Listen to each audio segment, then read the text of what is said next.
Hyderabad RTC cross రోడ్లోని సంధ్యా థియేటర్లో megastar Chiranjeevi కుటుంబ సభ్యులు సందడి చేశారు. మెగాస్టార్ చిరంజీవి 150 సినిమా రిలీజ్ సందర్భంగా ఆయన సతీమణి సురేఖ, పెద్ద కుమార్తె సుస్మిత, అల్లు అర్జున్ దంపతులు అభిమానులతో కలిసి సినిమా చూశారు. ఈ సినిమాలో చిరు నటన అద్భుతంగా ఉందంటూ ప్రశంసించారు. ఈ సినిమాని చిరంజీవి అభిమానుల్లా వచ్చి చూశామని వారంతా చెప్పారు.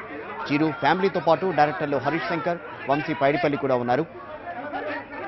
చిరు బ్రేక్ ద రికార్డ్స్ అంటూ ఆనందం వ్యక్తం చేశారు.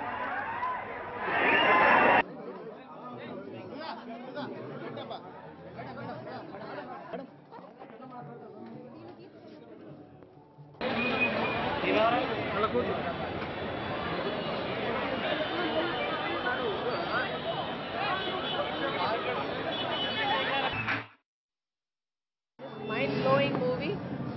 చాలా చాలా ఎక్సలెంట్ గా ఉంది. సాంగ్స్, ఫైట్స్, ఎమోషన్ అన్ని చాలా టచింగ్ గా ఉంది. ఇక్కడికి వచ్చి మా అందరు, నేను ఫ్యాన్ లాగా వచ్చానని చెప్పాను కదా, నాట్ లైక్ ఫ్యామిలీ, ఫ్యాన్ లాగా అందరితో కలిసి చూద్దామని ఇక్కడికి వచ్చాను.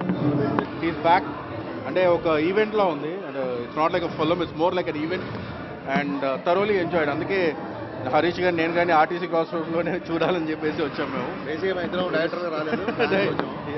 ఫెంటాస్టిక్ అంటే ఫ్యాన్స్ అందరు కూడా it's more like an event అండి, not like a film or anything, more like an event. Fantastic. And ఆయన చూస్తూ ఉంటే అసలు డాన్స్ గురించి మళ్ళీ వస్తాం. ఒక్కొక్క పాట గురించి ఒకసారి చూడాలనుకుంటున్నాను. చింపి చింపి చింపి ఎరగదీశారు బాస్. Boss is